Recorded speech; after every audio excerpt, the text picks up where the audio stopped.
Well, it all started in my very favorite neighborhood, Van Ness. We were tucked in at 4301 Connecticut Avenue.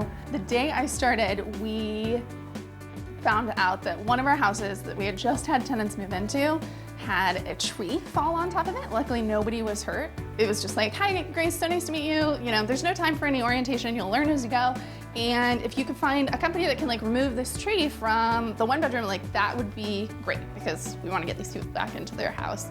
And I just remember thinking like, oh God, this is gonna be a whirlwind. We picked up on simple things like commenting on people's blogs, taking out an ad in Prince of Petworth, being really organic, using our social media tools, doing anything basically that was free or close to it was really our secret sauce.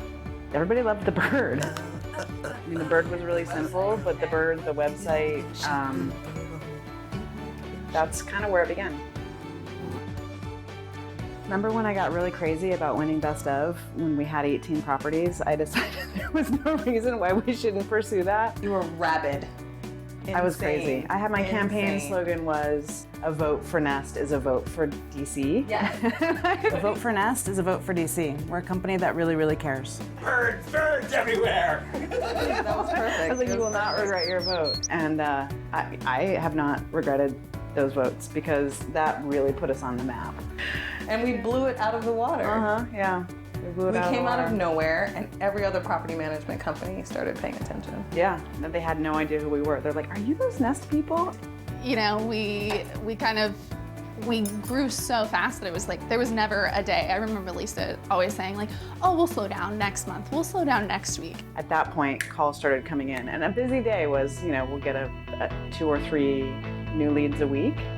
And that's about the average for an afternoon these days, depending on the time of year. We were practically sitting on each other's laps by the time we left Van Ness. When we moved to Georgia Avenue and we had to buy our own office supplies and our own printer. When we had to sign a lease on our very own printer at Georgia Avenue, I think that's when shit got real. Yeah. We took on a whole new level of responsibility. It wasn't just payroll, it was me personally signing for long leases and rent and being accountable in ways that were just different and making financial commitments that were a lot harder.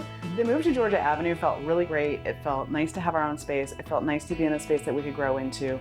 By the time we got there, we'd grown out of it. I remember us having these like crazy visions of just like we were gonna have endless amounts of space. It was like we were moving into a warehouse, but actually it was like a 1,000 square foot 2-bedroom apartment that we were moving into. And at that point, I think we decided, you know, funny enough, like we did not want to rent. We wanted to own the next place we were going to be in.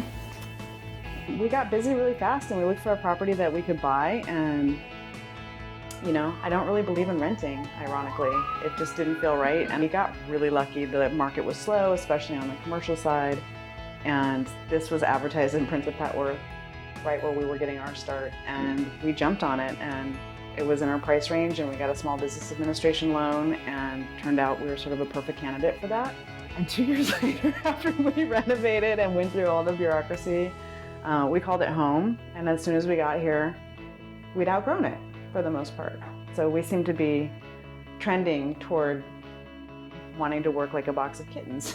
So that seems to fit us well.